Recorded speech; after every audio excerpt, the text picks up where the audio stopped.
السلام علیکم ورحمۃ اللہ وبرکاتہ۔ رب اشرح لی صدری ویسر لی امری واحلل عقدۃ من لسانی یفقہوا قولی۔ اعوذ باللہ من الشیطان الرجیم، بسم اللہ الرحمن الرحیم۔ آج کی حدیث نمبر ہے لا تحقرن من المعروف شيئا۔ کسی بھی نیکی کے کام کو حقیر نہ جانو۔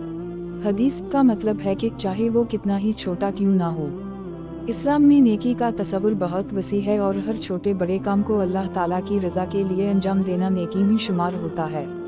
نبی کریم صلی اللہ علیہ وسلم نے اس حدیث کے ذریعے ہمیں یہ تعلیم دی کہ ہم کسی بھی نیک کام کو چھوٹا نہ سمجھیں، کیونکہ ہر نیک عمل کا اللہ کے نزدیک بڑا مقام ہوتا ہے۔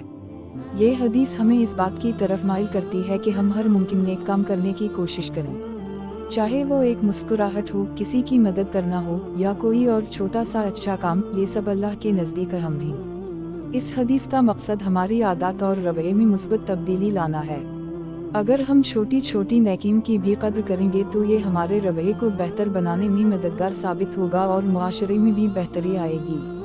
اللہ تعالیٰ اپنے بندوں کو ان کے نیک اعمال کا بہترین بدلہ عطا فرماتا ہے، اور کوئی نیک عمل ایسا نہیں جو اللہ کی نظروں سے پوشیدہ رہ جائے۔